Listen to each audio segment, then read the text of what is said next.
Ladies and gentlemen, and esteemed guests, on behalf of Team Mizuho India Japan Study Center, I extend my sincere greetings to everyone and thank each one of you for joining us here.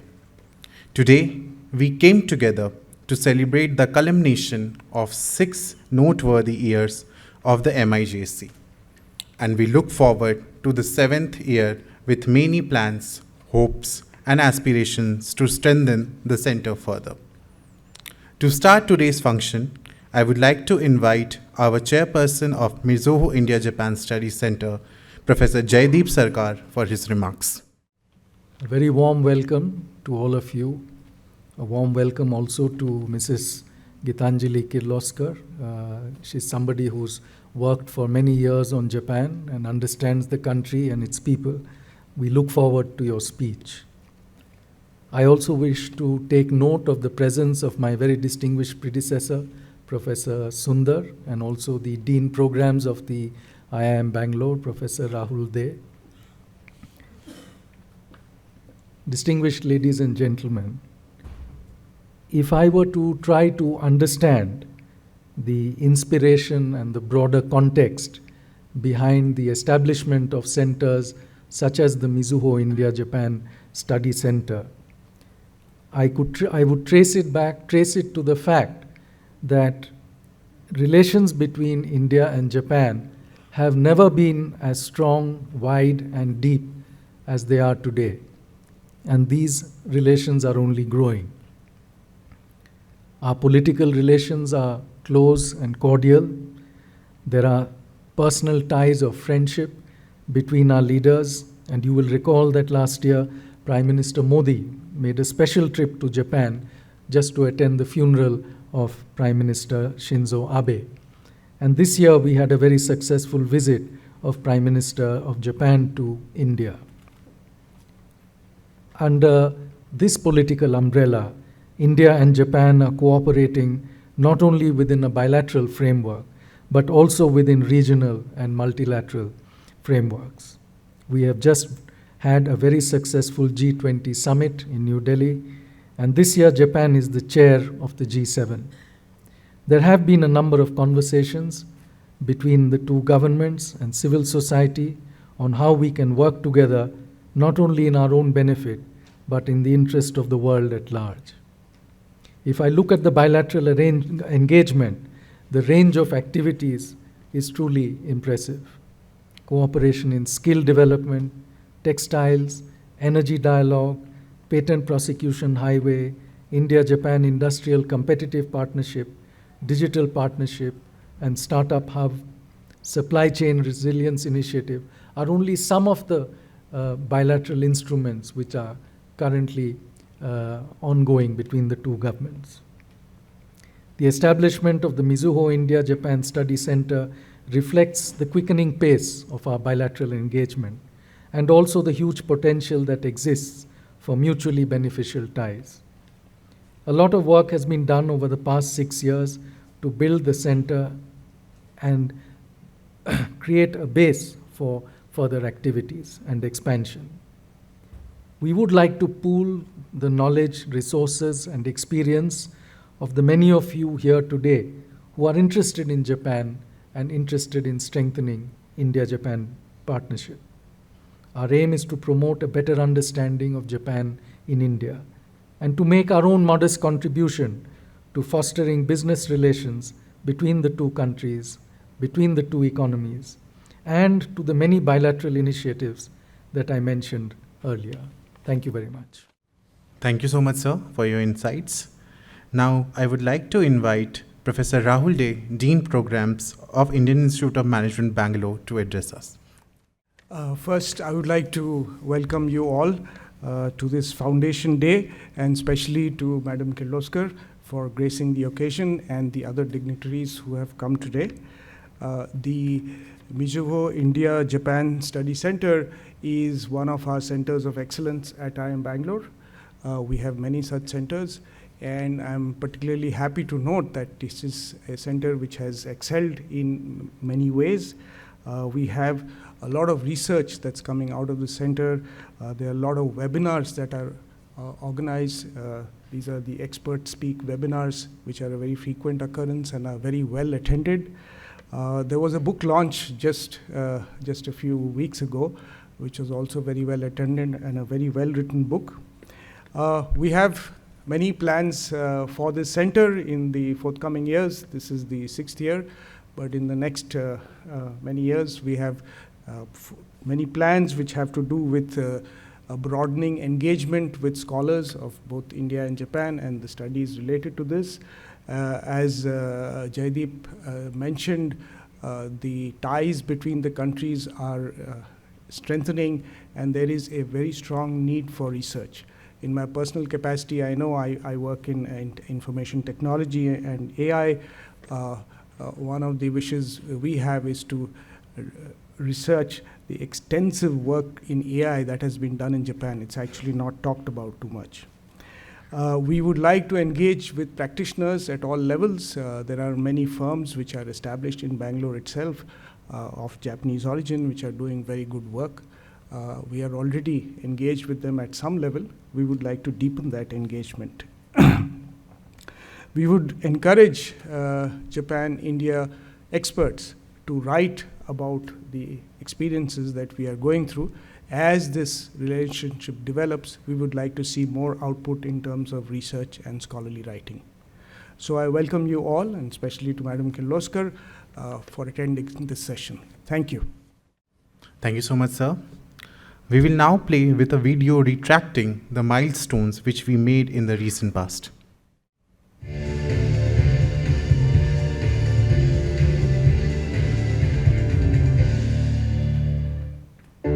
MIJSC was set up in September 2017 to facilitate collaborative initiatives among academia, industry, policymakers, and societies of India and Japan to work on areas of mutual interest.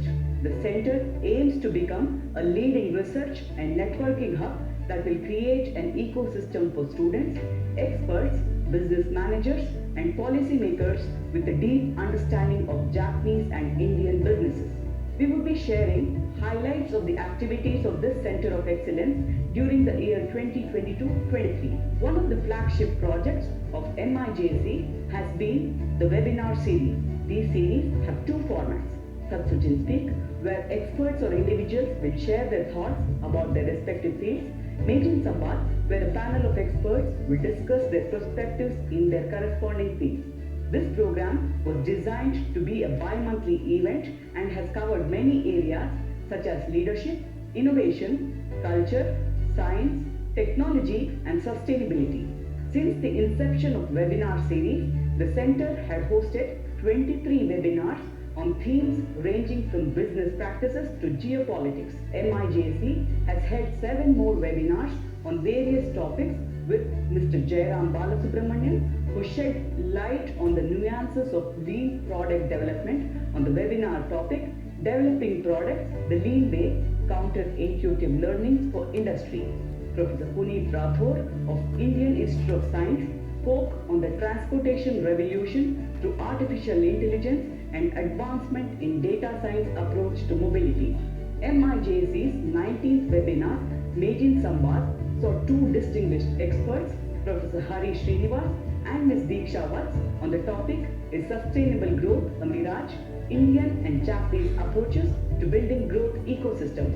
Professor Malavika Harita shared her views on the topic, Creating a Global Lingua Franca, Internet's role in creating a common language and bridging the language divide.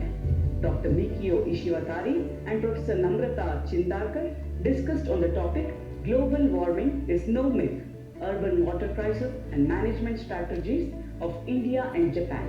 Professor Dhawan Shah and Professor Srijan Kumar were the speakers on the topic, You Have Been Misinformed, Technological and Societal Approaches to Managing Communication Misperception and Bias, during the 22nd webinar discussion organized by MIJSC. Professor Chintan Amrit and Professor Floris Eric were the speakers for MIJSC's 23rd panel discussions on a buzzworthy topic, Don't We Have ChatGPT? Problems and Challenges in Machine Learning and Robotics. MIJSC has been funding research projects on varied topics but with overarching theme of building India-Japan relationship. So far, 8 projects have been completed and uploaded on MIJSC website. 3 more projects involving IIME faculty are in the pipeline, namely Professor Ishwar Murthy's research project titled Strategies for Dynamic Management of Innovation in Technology Projects. Professor Tirtha Tanmay Das is working on automation, aging, skill realignment and labor market outcomes in Japan. Professor Nishant Kumar Verma is working on studying triple helix university government industry effect on startup journey, a comparative study of India and Japan. MIJSC's newsletter Sayaka has been a regular feature since January 21, which highlights the activities of the center and shares the planned activities for the upcoming quarter.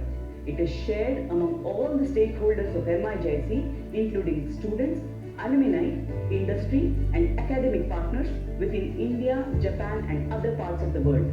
Volume 3 Issue 2 is scheduled to be released in September with the objective to strengthen the existing partnership between Mizuho Bank and IIME as well as to explore new avenues of collaboration. MIJSC hosted a delegation from Mizuho Financial Group headed by Mr. Ken Ashida, Deputy CEO of Mizuho Financial Group on 22nd June 2023. Other than enhancing the partnership, their visit was aimed at offering unique opportunities to students to engage in research and internships in Japan as well as gain a deep understanding of Japanese culture and business practices. Another milestone event was the release of the first book, Discovery of Japan, in the sponsored book initiative of MIJSC. The center's objective is to create books of knowledge on Japan-India Connects. These books would be used both as textbooks and as books of general interest to the public at large. The book launch was indeed an eventful occasion. Apart from the felicitation of the author, Mr. Ichiro Hoshino, he shared his motivation for writing this book as well as the challenges in producing such a masterpiece. This was followed by a stimulating discussion between the author and the chairperson. One of the MIJSC's outreach initiative is Visionary Learning Community of India, VLCI, which aims to bridge the gap between what industry needs and what engineering colleges deliver in terms of capability building. A pilot program was launched in January 2023, covering 6 engineering colleges with 28 faculty. To create a conducive learning platform for all the engineering college faculty, an immersive learning experience was designed. MIJSC organized a 3-day event called VLCI Faculty Conclave in July, which included sessions by IIME faculty, management games, and events highlighting interconnection between Indian and Japanese culture. The basic strategic objective for the center in the next phase of its development would be enhanced engagement with the triple helix of academia, business and policy makers in India and Japan. This would be realized by reviewing and building on existing activities and by expanding and diversifying the center's outreach into new activity domains. MIJSC's future academic initiatives include broadening research scope, increase faculty exchange with Japanese universities, increase student exchange with global universities, develop online programs, introduce new Japan-focused courses for IIME students, enhance book sponsorship with Japan focus. MIJSC's future business initiatives include introduce papers for practitioners, involvement of think tank in outlining policy imperatives, transform VLCI into Japanese manufacturing practices program, initiate courses on Japanese language and culture with a special focus on building conversational competencies, design executive programs with a focus on immersible learning in Japan, extension of the center into other Japanese industry hubs such as Chennai, Gurgaon, etc. The exciting journey at the center seems to have just begun. Now we would request to invite Mr. Hokuto Kaya, Deputy Consul General of Japan in Bangalore, who will share his insights on building close bonds between Japan and India Mr. Kaya joined the Japanese Foreign Ministry in 1995 and subsequently studied Hindi in Allahabad, Uttar Pradesh as a part of ministry's language training. Since then, he has been posted to India, Pakistan, and Sri Lanka. He began working in Japanese consulate in Bangalore in July of this year. आदरणीय श्री जयदीप सरकार जी, आदरणीय श्रीमती गीतांजलि किर्लोस्कर जी, महिलाओं और सज्जनों, नमस्ते।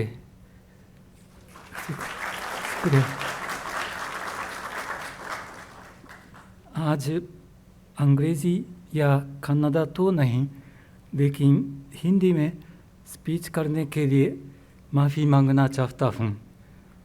मैं लगभग 25 साल पहले जापानी फॉरेन मिनिस्ट्री में शामिल हुआ और उसके बाद मैंने हिंदी पढ़ी। फिर भी आज तक हिंदी में बोलने का मौका नहीं मिला, क्योंकि भारत में सब लोग अच्छी तरह अंग्रेज़ी बोलते हैं। ख़ास तौर पर इंडियन फॉरेन मिनिस्ट्री के लोग सब लोग अच्छी तरह हिंदी बोलते हैं, अंग्रेज़ी बोलते हैं। तो लेकिन मुझे MIJSC से कहा गया कि आप हिंदी में स्पीच दे सकते हैं, इसलिए आज हिंदी में कुछ बोलने दीजिए। सबसे पहले मैं MIJSC के 6वें वर्षगांठ के मौके पर बधाई देना चाहता हूँ। MIJSC एक बेमिसाल संगठन है जो जापान के कारोबार या जापान और भारत के कारोबारी संबंधों के बारे में अनुसंधान करता है।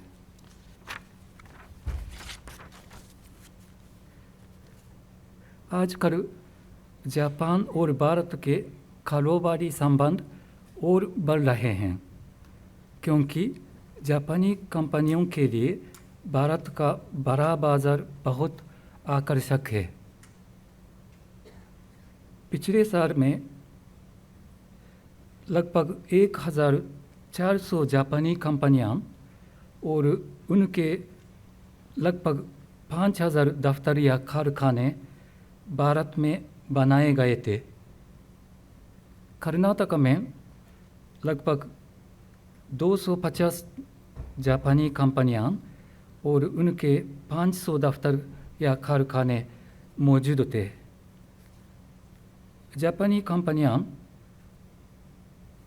यहाँ के निशार मानव संसाधन का इस्तेमाल करना चाहती हैं और स्टार्टअप पर निवेश करना चाहती हैं या स्टार्टअप के साथ काम करना चाहती हैं।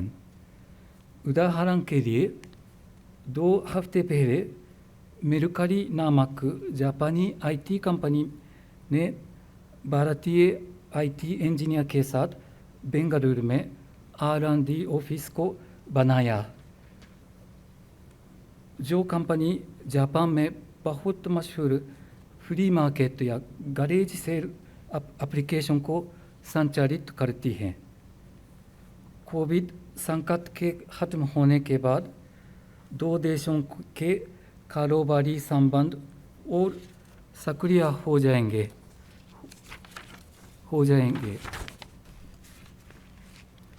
ऐसे समय में MIJSC का इन 2 देशों के कारोबारी संबंध के बारे में शोध करना या सलाह देना बहुत महत्वपूर्ण होगा। जापानी भाषा ट्रेनिंग भी उपयोगी हो सकती है। इसलिए इस तरह मजबूत व्यापारी संबंधों के जरिए इन दो देशों के राजनयिक संबंधों पर भी अनुकूल असर पड़ेगा। इसलिए हम जापानी वाणिज्य दूतावास आशा करते हैं कि जयदीप सरकार जी के नेतृत्व में MIJSC और भी सफल और विकसित हो जाए। शुक्रिया। बहुत बहुत धन्यवाद आदरणीय हुकुतो काया जी.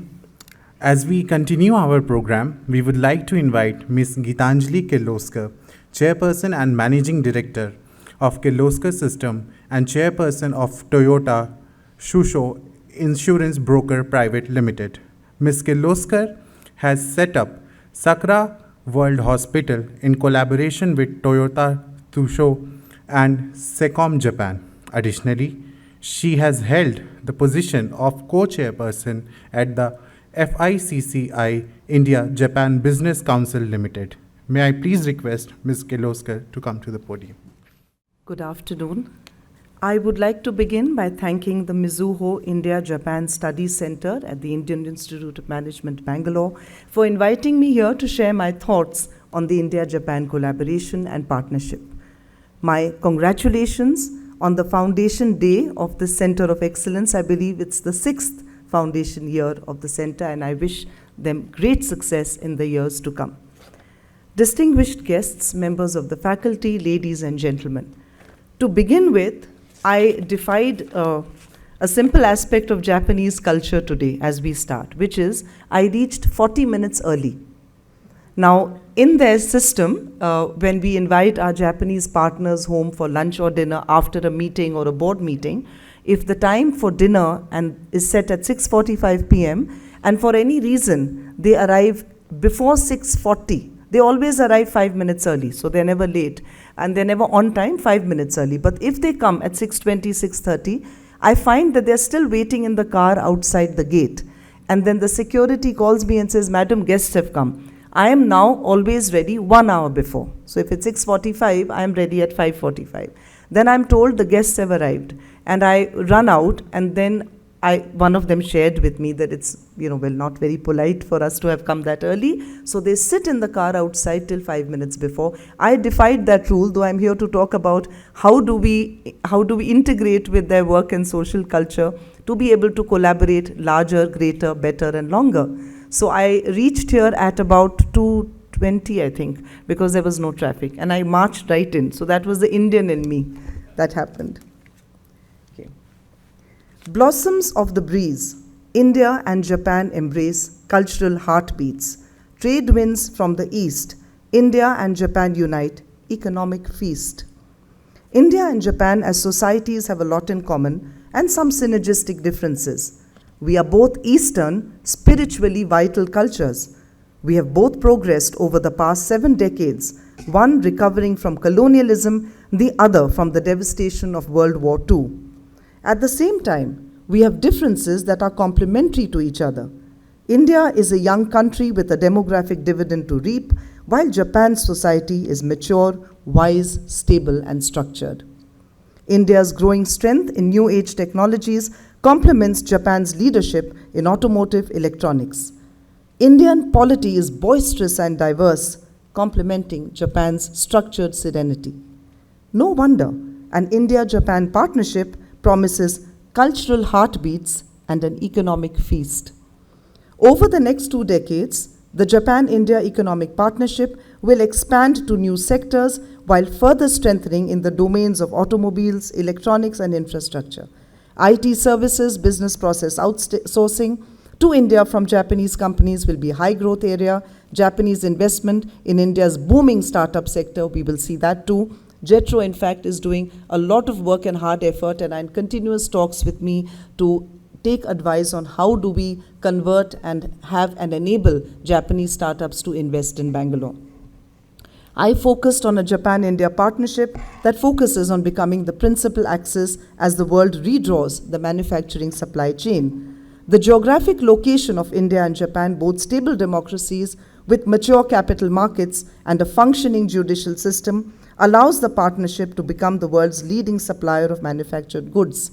There is great synergy between a highly industrialized country with immense strengths in mature technologies and a country ready to reap a demographic dividend and a growing force in tomorrow's technologies. Having said this, we all know today that this is the backdrop of a very conducive and enabling environment for more partnerships between India and Japan. However, to actually catalyze this and to convert business and get larger volume of trade and movement between India and Japan, there are some aspects of practical work and social culture of Japan that it's very, very important for us to know, for us to understand, and for us to genuinely practice when we start any engagement with Japan or with the Japanese. And this today I will share with you not devastating technical insights or statistical conclusions, because you can get that from the internet and from your academics. But what I would like to quickly share with you are a lot of practical experiences over 27 long years that my late husband, Mr. Vikram Kirloskar, led and drove up very successfully. One, in the Japanese work culture, you will find that they always undercommit but over-deliver. We tend to commit. It's not over or under, but we tend to make very strong time-bound commitments. And it's not that the intention is to mislead, but we do it because we work with a certain exuberance and entrepreneurial energy. So in our excitement, in our sense of aggression, which is very natural and typical to our character, and frankly, we've come this far because of that, and we've been able to fight all sorts of onslaughts and invasions. We've reached this stage of success. We're a powerful democracy, a strong economy, because of that entrepreneurial spirit and aggression. But when you deal with the Japanese and you commit something, you have to ensure that you keep to the commitment, because right from the start, if you don't, it creates a sense of a kind of trust deficit. They know it's not deliberate, but there is discomfort. Second, our style is very intuitive and it's very entrepreneurial. As I said, it's also the reason why we are where we are. But in dealing with the Japanese, and this was very true when I was setting up, I've set up a lot of joint ventures with them independent of Vikram, one of course being the Sakra World Hospital. And I found that they take a lot of time to take a decision. So I found myself with I'm generally very aggressive and impatient by nature as well. So I found that I was getting very impatient. And that sometimes that tends to disrupt the equation. And when that happens, they recoil. So then the whole process becomes very slow. So I realized at the end of it, however, you always feel they're slow. And when you speak to people who've done work with Japan, they will tell you that, oh, you have to be very patient, they're very, very slow, they take ages to get back, but they're not sleeping over it. What they're doing is very meticulous, studying every aspect of the proposal, drawing up a list of the risks, then drawing up risk mitigation plans with alternatives, scenario A, B, C. So when they get into so much detail and plan so meticulously, when it comes to execution, we found that we were able to execute very fast. And there was a lower error margin. So when you decide in a bit of a hurry and you've not taken every factor into account and you're trying to meet a very strong deadline for yourself, to prove to yourself, you find that the error margin in execution gets delayed. So really, if you look at the times taken from the inception of the program and the plan to final execution, it was actually before time. And we were even under cost in the project by 10%. So that is one of the very important work culture differences that we have to bear in mind. We have to be patient. We have to allow them to go through their system and reach their conclusions in their own time. Because remember, when you're partnering them, when you start execution on the project, you will find that it's faster with a lower error margin. I also found one very interesting, they always work as a team. Always. They're always very well connected. I always tell Mr. Mohapatra that they're so well connected with each other. If I'm giving a talk today, it will be all over in the Japanese community in which I interact. I'll get calls. They'll refer to my talk when I'm visiting them next. They're very connected. They like to work as a team. They like to believe that they should stay connected, communicate with each other, learn from each other. So generally, decisions are always taken with consensus. And they have to gain and gather consensus. It's not that it's in a discussion and they need everyone to agree. No, they have to build, they believe in building consensus. So it's across levels, it's across departments, it's across divisions of the company. They consult. even in owner-driven companies. Let me tell you, Japan has several large companies that are still very, very family-owned and family-run. It's not that they're, sort of, if you look at Japanese multinationals and the large companies or the SMEs, it's not as if they're highly professionalized in the Western context. They're still very family-run, and they actually believe in family businesses a lot. Even in those setups and those institutions, large or small, they believe that you have to build consensus. So owner-driven or family-run doesn't mean that if the family or a member of the family takes a decision that it's cut across others' opinions. It isn't. And they build consensus. So that also takes time. That is another reason why they arrive at a conclusion late. But the advantage is when you arrive at a conclusion where everyone's bought into it, bought into your decision, the chances of it being implemented easily and with great success. So that's yet another aspect of their work culture, which I remember and I experienced. And I think there was a great learning from all these because I could practice this in my personal life as well. And that was also very productive for me. They're very, very quality conscious in every aspect. They get into the minutest detail to ensure that the quality is never compromised. And if you appear to be, you may not be, but sometimes in our personality, in our typical social and work culture, we can come through as people who are sometimes willing to compromise quality a little bit for cost, or compromise on the quality a little bit for time schedule. That sort of feeling, if they get, again, they're very uncomfortable. And I find one thing with the Japanese, Indians are very, very more global. The individual Indian is used to multiple cultures. He's used to diversity. Whereas theirs is a more insular culture. It's more contained as a culture and as a country. So I find that their ability to understand diversity in terms of reactions and responses and work cultures and social cultures when they are engaging with countries like India, their ability to do so is a little weak, if I may say so. So perhaps we might have to, we're so good at modifying to any situation, isn't it? So maybe the adjustment has to come a little more from us, rather than expect them to adjust and then get very frustrated, very impatient and very irritated and start tearing our hair apart. Because I used to be in a Sakra meeting with my Japanese partners, and I was very excited, and our doctors are yelling and screaming and our nurses are shrieking and everybody's very excited, as the meeting reaches a crescendo. A lot of talk, and they're like sort of a little, sort of very puzzled. And then I'm wondering, have they understood? So I kept stopping and saying, do you understand what I'm saying? Because they're blank. And that's not because they haven't understood, it's just that they don't want to react to anything unless they've gone back, thought it through, and then taken a decision whether should they be excited about it. Because if excitement is shown, then it means they've accepted it, but they may not accept it because it's not a proposal that's been vetted and researched well enough. So it's not blank, they're absorbing everything, they're listening to everything probably better, because like my husband said, you're talking so much that you've not listened, you've not heard anything. Whereas they have listened, they have heard, and they have absorbed. So, these are very minor differences, and you won't find them so much in textbooks or in academics or research. When you actually work with them, you realize that you need to be open-minded to see the signals, to understand the nuances of their work culture, which emerges from their social culture and their history. And then you learn from it, and you need to make that extra move towards understanding them better, because you want to catalyze the relationship, you want to build on it, you want more business, you want larger volumes of exchange with the Japanese. To do that, you need to understand them, their work culture, the way they think, and the way they react. You need to read the room when they're around you. These are very important factors. To conclude, I would like to say there are 4 guiding principles which you must simply bear in mind when you work or interact or deal with the Japanese. First, build trust. Trust is very important.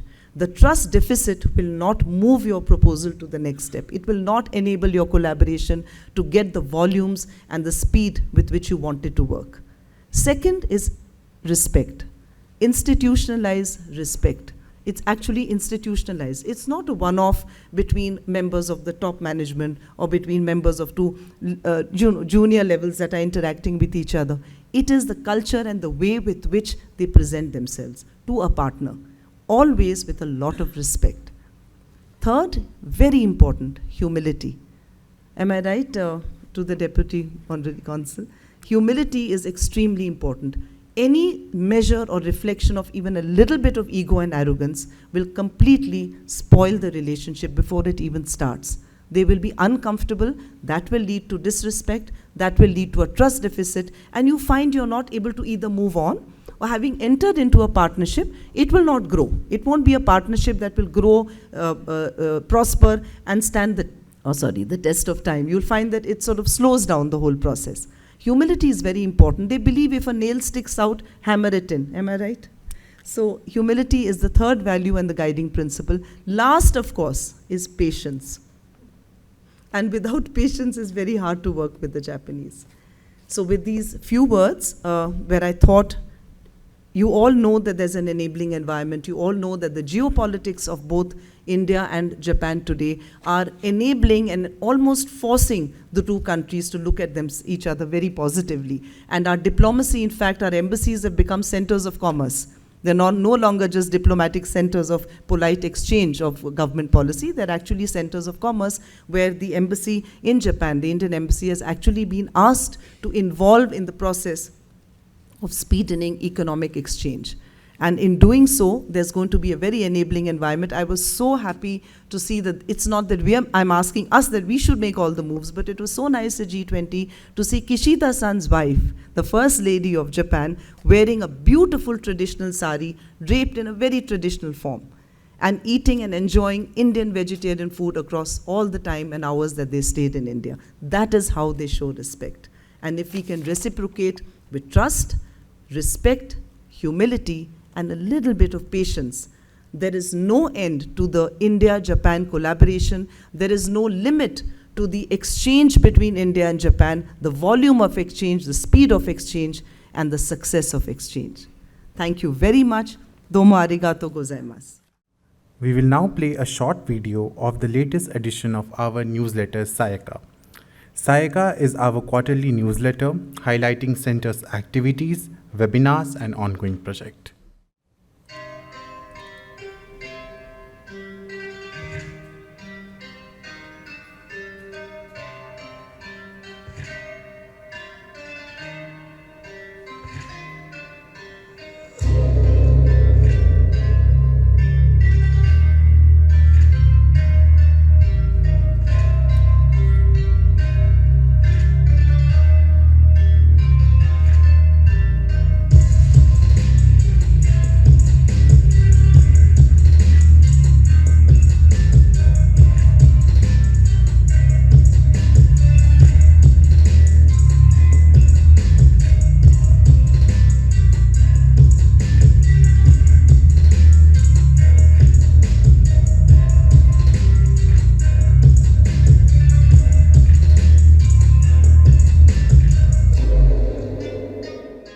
May I request Ms. Gitanjali Kirloskar, Ms. Hokuto Kaya, Professor Jaideep Sarkar, Professor Rahul Dey, and Mr. Saideep Ratnam to join us on this stage to unveil the Sayaka.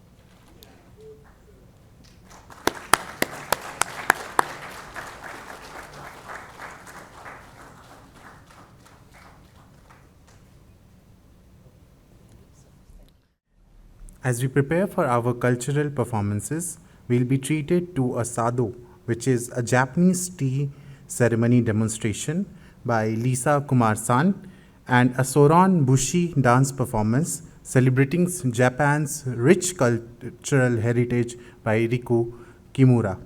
I would like to invite Savita-san from Indo-Japan Chamber of Commerce and Industries to take us through these Japanese cultural events and introduce us a bit about these two. Good evening to all. Good evening to all. Minasan konbanwa. This is Savita from Indo-Japanese Chamber of Commerce and Industry. So we are very happy and honored to organize the cultural event today with MIJSC. So we are looking forward many more cultural events, Indo-Japanese cultural events with MIJSC. So first, I would like to introduce, today we have two cultural programs. First one is Sado, Japanese tea ceremony by Lisa Kumar-san. And second one is Soran Bushi by Riku-san. This is a Japanese traditional dance. So let me introduce the first performance, Sado, Japanese tea ceremony by Lisa Kumar-san. About Lisa-san, she born in Japan and graduated from Keio University. After working in the finance department of an automotive parts manufacturer, she worked as a news anchor. Just last month, she relocated to Bangalore. About Sado, Sado is a Japanese tea ceremony, has a history of over 4 centuries. Sado is the ceremony of serving and having matcha with meal and sweets. But not only serving them, Sado includes Japanese spirit omote nashi. So I would like to invite Lisa-san to demonstrate the Sado today. I'm Lisa. I'm from Japan. I came to Bangalore last month. I and my family really enjoy Bangalore life so far. Today I'm going to show you a Sado performance. So I am host, so I need a volunteer as a guest. Anyone? Yeah, you. Sorry. So, can I?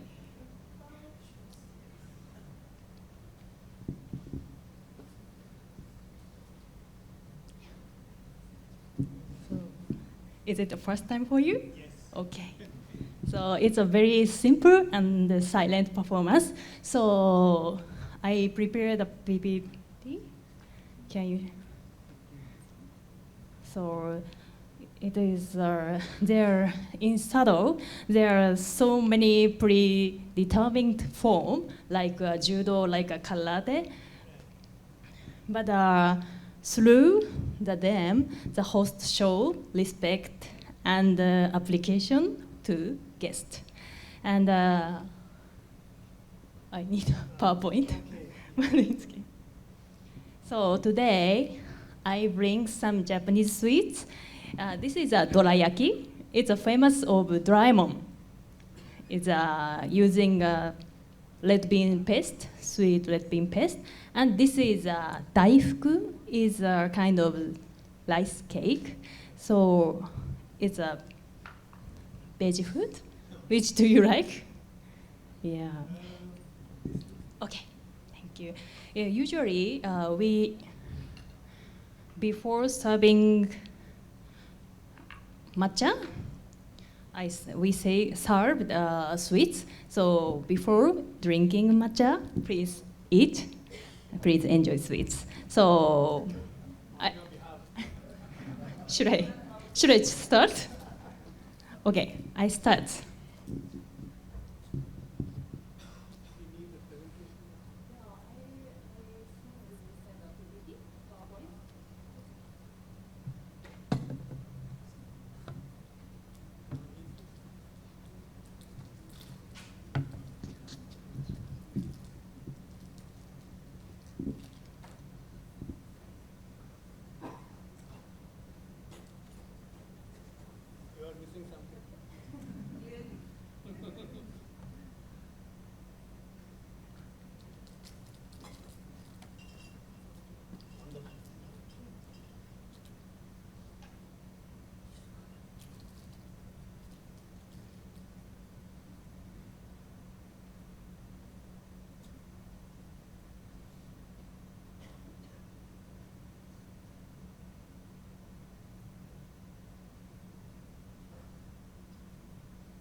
from now, I already served, so this is guest's part, but it's the first time for you. So I will show you how to drink first.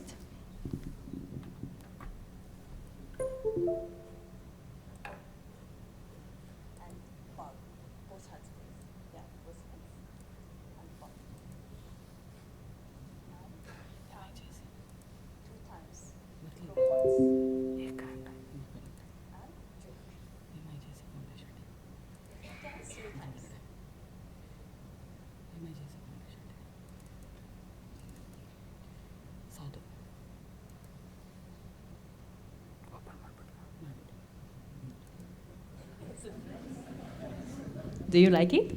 Excellent, excellent. Thank you. After drinking, again, you turned counterclockwise.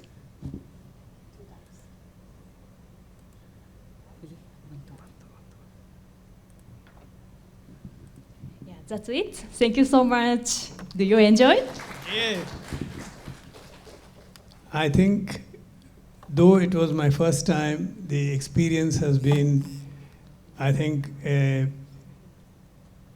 once-in-a-life opportunity for me to taste this. I think the ceremony part, also I learned the importance of each of those activities that you did. You did some cleaning, and it is, oh, okay. Purification. Okay, wonderful, wonderful. I think each of the steps that you did obviously has a lot of significance. And thank you very much. Thank you. Truly appreciate it. Next performance is Soranbushi. It's a Japanese traditional dance. So about Soranbushi, Kaide-san will introduce Riku-san and explain about the Soranbushi.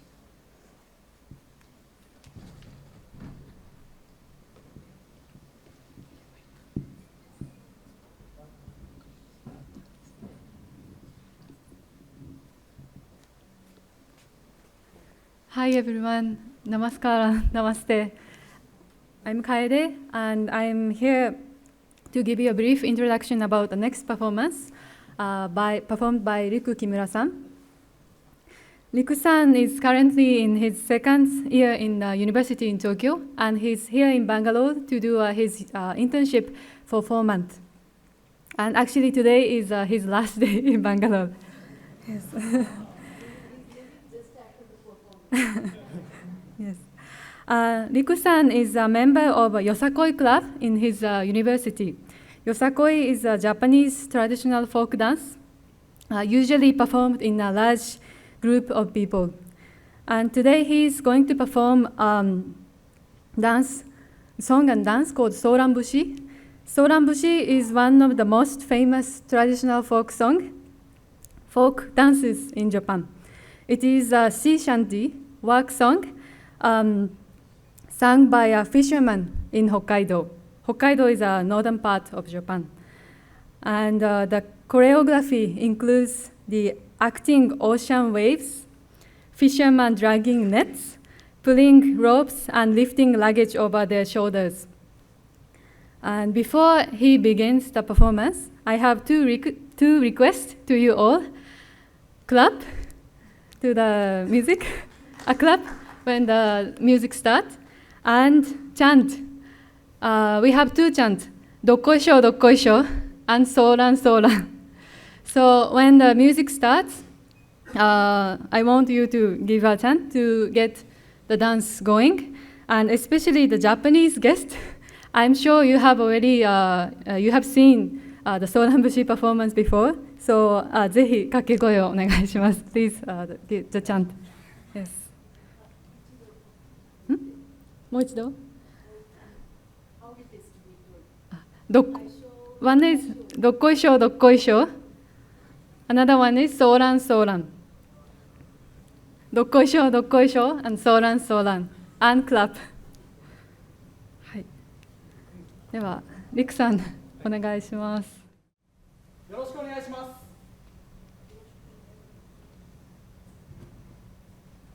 完全燃焼ソーナムシ河合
Thank you, Savita-san, for your kind support, and thank you, Lisa-san and Riku-san, for the amazing performance.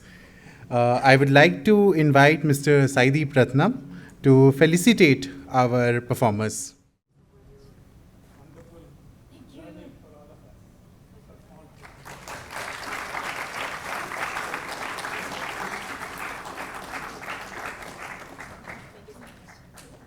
Riku Kimura-san.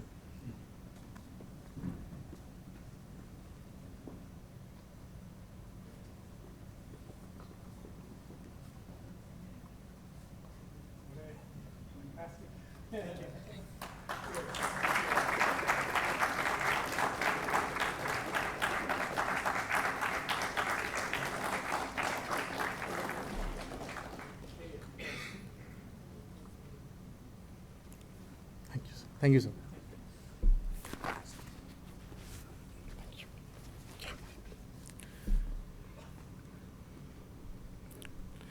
Now I kindly request Professor Rahul Dey, Dean Programs, and Professor Jaideep Sarkar, sir, to felicitate our guest.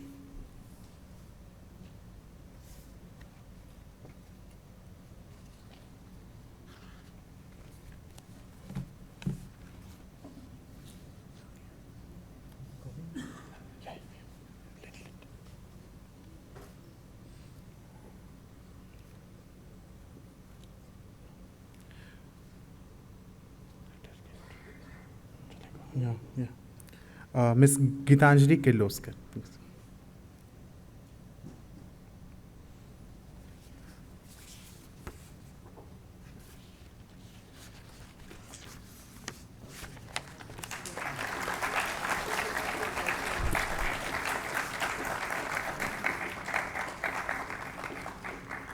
Mr. Hokuto Kaya.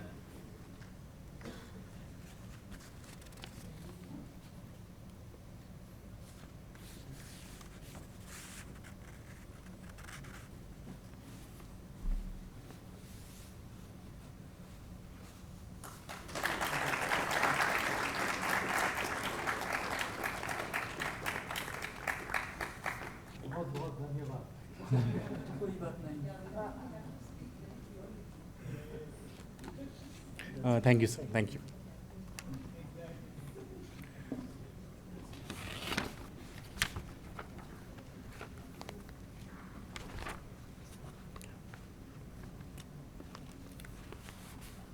May I please request our CEO of MIJSC, Mr. Saideep Ratnam, to deliver the vote of thanks.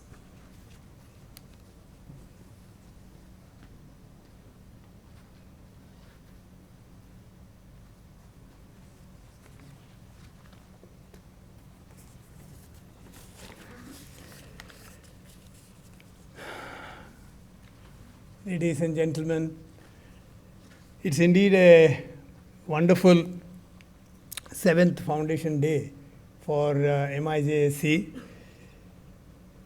It has completed 6 years of its existence, and now we are entering the 7th. As per many beliefs across the world, we know that the number 7 is a sort of a magic number, a unique number in many belief systems across the world. But even in science, it is said that the cells in our body regenerates between 7 and 10 years of our existence. So we are looking forward to this regeneration of the center over the next 3 years of our existence. Our special thanks, as usual, is to Mizuho Bank, represented by Otake-san here, and his team for the generous funding support over the years that has enabled us to take off in a very strong way. The management team from Mizuho ensures that the support is not just restricted to funding. You are always there, both physically as well as morally, for us, whenever we need your support. Our special thanks to the Deputy Counsel General, Hokuto Kaya-san, for the representing the Consul General's Bangalore's office and giving us a wonderful overview in our national language. Thank you, sir, for sharing your thoughts. Because our relationship is key to building a strong relationship with the Japanese stakeholders.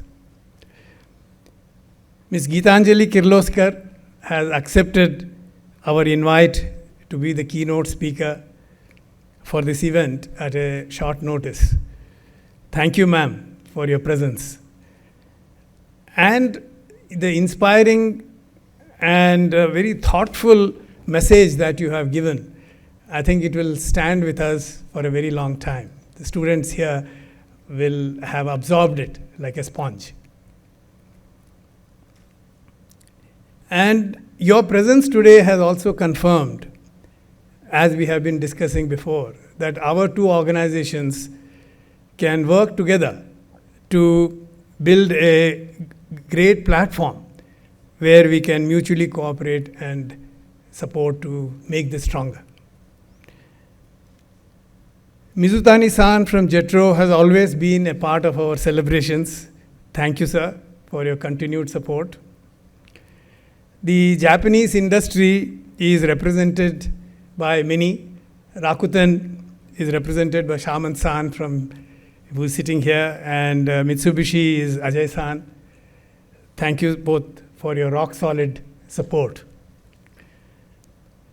Karan-san could not join today because of some development, but Anjana-san and Savita-san, as usual, from IJSC are part of our support system.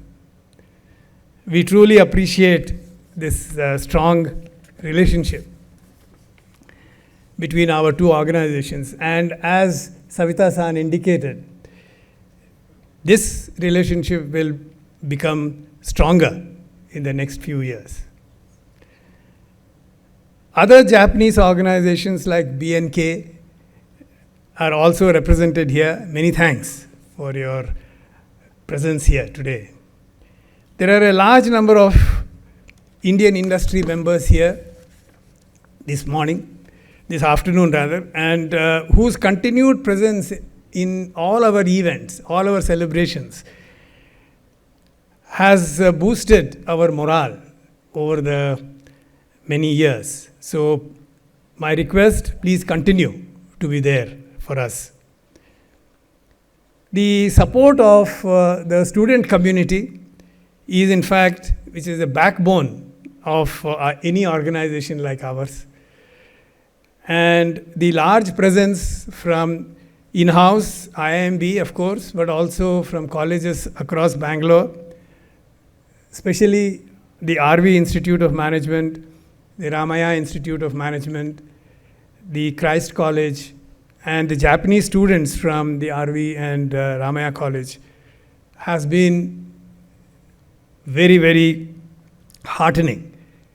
Let us all build our links and make it stronger in the years to come.